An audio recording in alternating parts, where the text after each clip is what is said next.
नमस्कार दोस्तों, मैं रजनीश सहाय आप सभी का अपने इस YouTube चैनल पे बहुत स्वागत करता हूं। दोस्तों, इसके पहले मैंने आपको भारतीय सिनेमा के सबसे मशहूर और प्रख्यात सिनेमेटोग्राफर द्वारका दिवेचा साहब की सिनेमेटोग्राफी के बारे में कुछ एपिसोड्स में बताया था। यदि आपने अभी तक उन सारे एपिसोड्स को नहीं देखा है तो उसे देख लीजिए। आज का ये एपिसोड पसंद आए तो लाइक कर दीजिएगा और अगर आप मेरे इस चैनल पे पहली बार आए हैं तो सब्सक्राइब ज़रूर कर दीजिएगा ताकि मेरी आने वाली सभी वीडियोस सबसे पहले आप तक पहुँचे। आज इस एपिसोड में मैं आपको भारतीय सिनेमा की ऐसी ऐतिहासिक फिल्म के बारे में बताने जा रहा हूँ जो बाकी सभी ऐतिहासिक फिल्मों से अलग है। अलग इसलिए क्योंकि इस ऐतिहासिक फिल्म की जो खूबसूरती है वो है इसकी सिनेमैटोग्राफी। मैं बात कर रहा हूँ फिल्म आम्रपाली की, जो 1966 में आई थी। इस फिल्म के निर्देशक थे लेख टंडन, फिल्म के प्रोड्यूसर थे FC मेहरा और इस फिल्म के भी सिनेमैटोग्राफर थे द्वारका दिवेचा। वैजयंती माला और सुनील दत्त इस फिल्म के मुख्य कलाकार थे। यह फिल्म एक हिस्टोरिकल कैरेक्टर पर आधारित थी। भारतीय इतिहास में बौद्ध काल के वक्त एक वैशाली नगर था जो आज बिहार में स्थित है। वहाँ की एक प्रसिद्ध लिच्छवी राज नृत्यांगना थी जिसका नाम था आम्रपाली।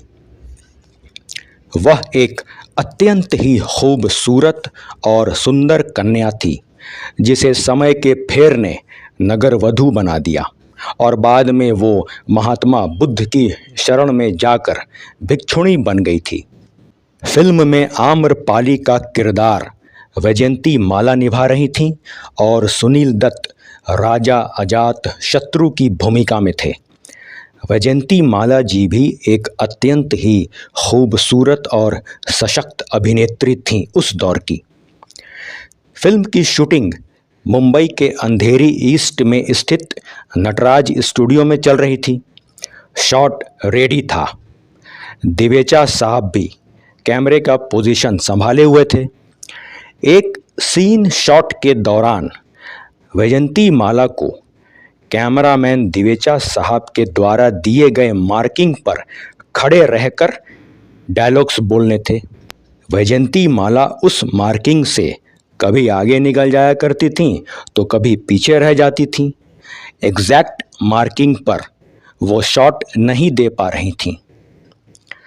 यहाँ पर मैं आपको एक बात बताना चाहूँगा कि इस तरह के जो मार्किंग शॉट्स होते हैं ये बहुत ही ख़ास शॉट्स होते हैं।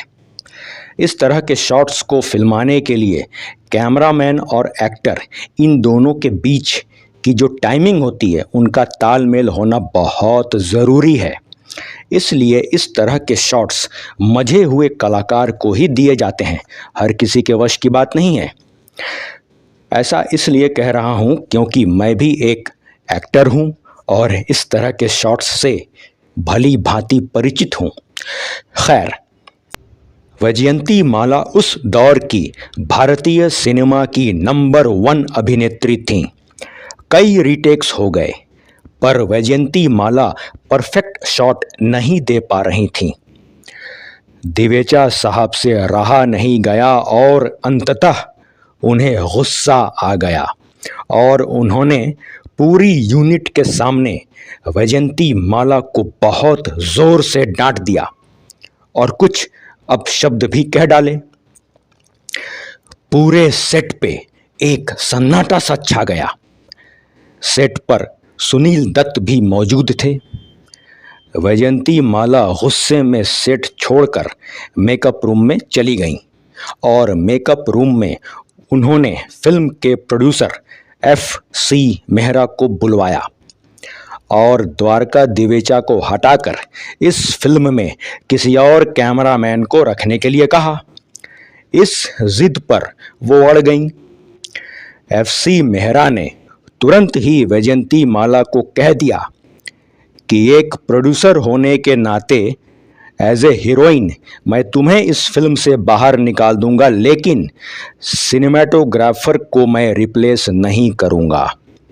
यह सुनकर वैजयंती माला चौंक जाती है और घर वापस चली जाती है।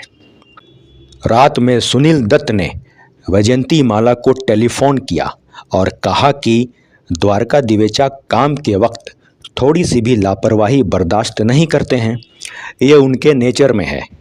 इस रोल के लिए दूसरी एक्ट्रेस तो मिल जाएगी, लेकिन उनके जैसा कैमरामैन दूसरा कोई है ही नहीं।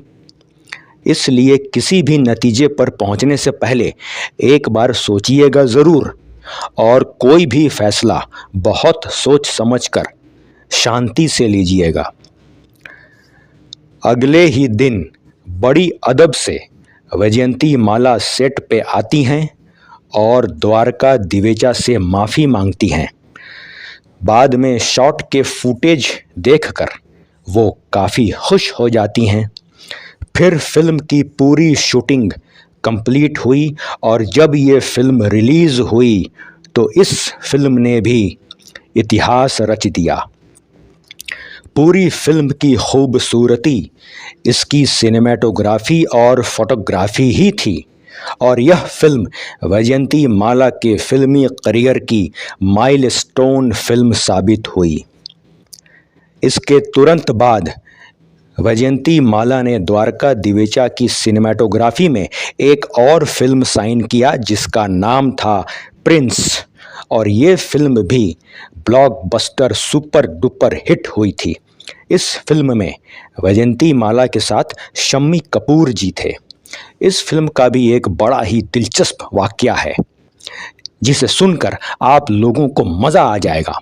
वो मैं आपको अगले एपिसोड में सुनाऊंगा। नमस्कार दोस्तों, मैं हूं रजनीश सहाय और आप देख रहे हैं मेरा YouTube चैनल। कैसी लगी ये वीडियो? अच्छी लगी तो लाइक कर दीजिए।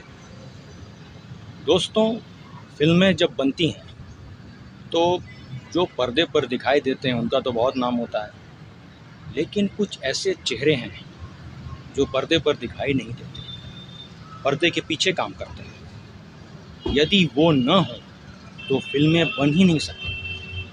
उन्हीं में से एक नाम द्वारका दिवेचा साहब का है, जो ऐसे सिनेमाटोग्राफर, फोटोग्राफर भारतीय सिनेमा के थे जिनके बारे में एक एपिसोड या चंद एपिसोड्स में बयान नहीं किया जा सकता। वो अद्भुत थे, उनका स्थान आज तक दूसरा कोई नहीं ले सका। ठीक है दोस्तों, मिलते हैं अगली वीडियो में।